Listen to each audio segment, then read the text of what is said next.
Welcome to the Real News Network. I'm Jessica Devereaux in Baltimore. President Barack Obama has decided to leave some 5,500 U.S. troops in Afghanistan beyond the end of his second term.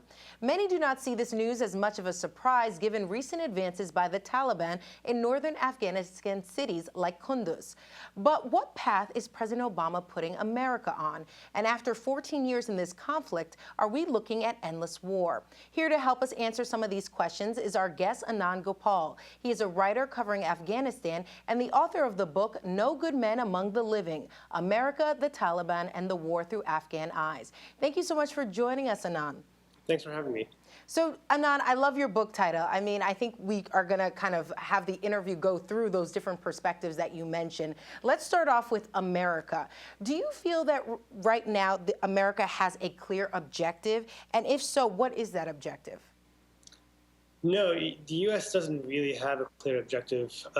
Starting out in 2001, the objective was to defeat al-Qaeda, and actually they achieved that objective very quickly. I mean, within 6 months of the invasion, al-Qaeda was essentially no more in Afghanistan. And to this day, al-Qaeda barely exists in the country. But what started as a war against al-Qaeda very quickly morphed into a war against local farmers, local Afghans, many of whom know nothing about 9/11.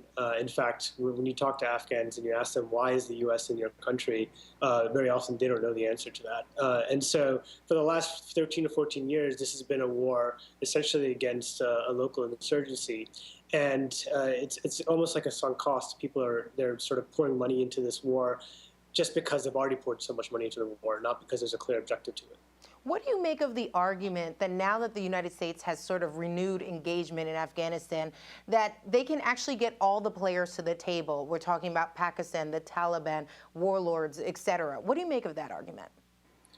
Well, it's going to be difficult just because all of these players have interests that aren't necessarily aligned with peace.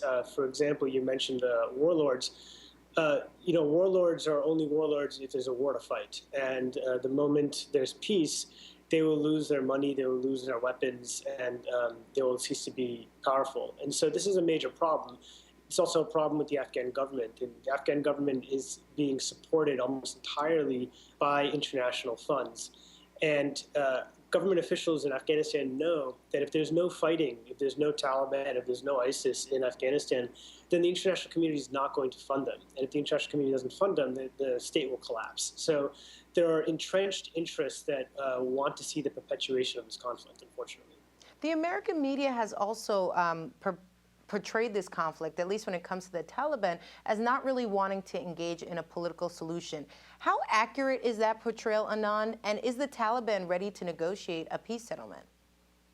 Well, the thing we have to keep in mind when we talk about the Taliban is that they're not, there's no single entity called the Taliban. It's not a monolithic entity. In fact, it's so many different currents and factions and tendencies that really are only united by one fact, and that fact is that they oppose foreign occupation, foreign troops. So, there are elements within the Taliban who realize that really they're never going to take the country again, and we're never going to see a 1990s regime again, and therefore they think that a peaceful negotiated settlement is the best path. There are other elements of the Taliban who think that, you know what, the U.S. only have 5,000 troops on the ground, and maybe they're going to leave in 2017, so we should just stick it out and fight. And so there's no coherence between these two sides, unfortunately. And they also have an office in Doha, is that correct, where they're starting to negotiate some terms? So this is an example of the sort of the factionalism within the Taliban. They have a political office in Doha, and the people who are based there want to negotiate. But then there are people on the ground in places like Kunduz who are fighting and risking their lives and dying, who are saying, we don't want to negotiate. We just took a major city. We want to keep fighting. And we can't talk about the Taliban without talking about the role of Pakistan in all this. Some may not know this, but the Taliban was actually created by the Pakistani government back in the 90s.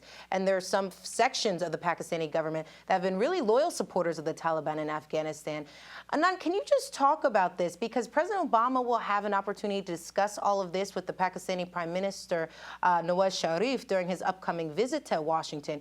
Explain, why is Pakistan so reluctant to get on board with pressuring the Taliban to call for a ceasefire at the very least? Well, right now, Pakistan has changed its tack a little bit from previous years, where they are trying to get elements of the Taliban into peace talks. But the thing is that Pakistan wants to maintain control over that process. So the biggest nightmare for the Pakistanis is if the Taliban were to go and strike a peace deal with the Afghan government and leave the Pakistanis out. So they view the Taliban as sort of their insurance policy to ensure their interest in Afghanistan. And so they're very reluctant to have any sort of independent politics taking place in Afghanistan. And so that's been a major problem. That's been a roadblock to peace over the years. There's been cases where Taliban leaders and commanders have tried to initiate peace talks, and Pakistan didn't like the fact that they were doing it on their own, and so they got arrested. In some cases, they've gotten killed. So this is sort of a very nefarious game that Pakistan is playing. It has essentially played for the last 30 years in Afghanistan. Can you just quickly outline some of those interests that Pakistan has in Afghanistan? Well, the biggest interest stems from the post-2001 regime, the Karzai government, which tilted very heavily towards India. And so Pakistan wanted a counterweight to what it saw was increasing Indian influence in Pakistan. So India was closely allied with the Northern Alliance. If you remember, they were the force that was fighting against the Taliban in the 90s.